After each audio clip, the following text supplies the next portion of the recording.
అక్క చెల్లెళ్ళు మాట్లాడుకుంటున్న విషయాలన్నీ విన్న రాజుగారు మంత్రి గారితోటి ఇలా అన్నారంట. మంత్రి గారు, ఈ ఇంటిని గుర్తుపెట్టుకోండి, ఈ ఇంట్లో నుంచి ఈ ముగ్గురు అక్క చెల్లెల్ని రేపు రాజ్యసభకి పిలిపించండి అనేసి అన్నారంట. అని అంటే సరే రాజుగారు అనేసి వెళ్ళిపోయారంట.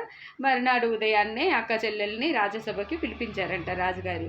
అయితే రాజ్యసభ పిలిపించగానే రాజు అన్నారంట అక్క చెల్లెళ్ళతోటి, నేను అడిగింది కరెక్ట్గా చెప్పాలి, నేను ఏది చెప్పినా కరెక్ట్గా చెప్పాలి, తడబడకూడదు, తప్పు చెప్పకూడదు అని అన్నారంట రాజుగారు.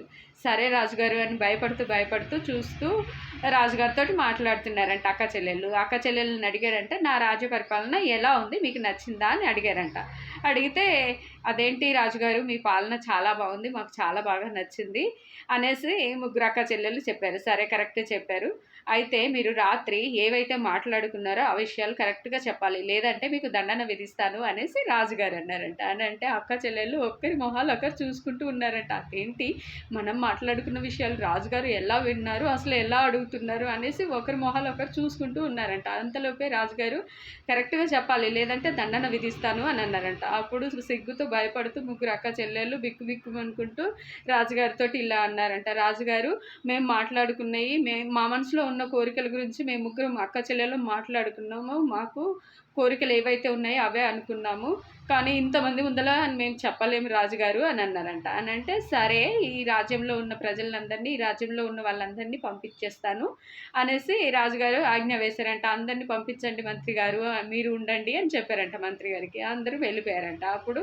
అడిగాడంట, ఇప్పుడు చెప్పండి, మీరు రాత్రి ఏవైతే అన్నారో అవే కరెక్ట్గా చెప్పాలి, లేదంటే మీకు దండన విధిస్తాను అని రాజుగారు చెప్పారంట. చెప్పేసరికి ముగ్గురు అక్క చెల్లెళ్ళు తేరాపారా చూసుకుంటూ చెప్పారంట. ముందు అక్క చెప్పిందంట, నాకు మీ రాజ్యంలో ఉన్న మంచి వంట చేసి అతన్ని పెళ్లి చేసుకోవాలని ఉంది అని నేను మా చెల్లెలతో చెప్పాను అని అన్నదంట. సరే ఓకే కరెక్ట్. ఇంకొక అక్క వచ్చేసి, మీ రాజుగురు ఎవరైతే ఉన్నారో, మీ మంత్రి ఎవరైతే ఉన్నారో అతన్ని పెళ్లి చేసుకోవాలని ఉంది అని ఇంకొక అక్క చెప్పిందంట. ఇంకా లాస్ట్కి చెల్లి మిగిలింది. చెల్లి మాత్రం చాలా అందంగా ఉంటుందంట, చాలా అందగత్తే అంట. అయితే రాజుగారు చెల్లి మొహం చూసేసరికి చెల్లి చాలా సిగ్గుతో ఉండిపోయిందంట. ఏం చెప్పాలి రాజుగారికి, ఇవి కోరికలు కదా అన్నట్టు ఆమె మొహం రాజుగారు చదివేస్తున్నారు. అయితే రాజుగారే అడిగారంట, మరి నువ్వు చెప్పవా, నువ్వేమనుకున్నావు అని అంటే ఇక చెల్లి సిగ్గుపడుతుందంట. రాజుగారు అన్నారంట, మరి ఈ రాజ్యానికి రాజుని నేనే, మరి నువ్వు నన్ను పెళ్లి చేసుకుంటావా అని అన్నాడంట. అనేసరికి ఆమె చెల్లి మొహం ఎర్ర పారిపోయిందంట. ఇలా అక్క చెల్లెళ్ళు అనుకున్నారంట, మనం కోరికలు అనుకున్నాం, ఆ కోరికల్ని దేవుడు వెంటనే వినేసి మనకి ఇలా చేస్తాడని అనుకోలేదు అని ఒకరి మొహాలు ఒకరు చూసుకుంటూ ఆశ్చర్యపోతూ ఉన్నారంట. ఇంకా స్టోరీ ఉంది ఫ్రెండ్స్, అది నెక్స్ట్ పార్ట్లో చెప్తాను. ఓకేనా?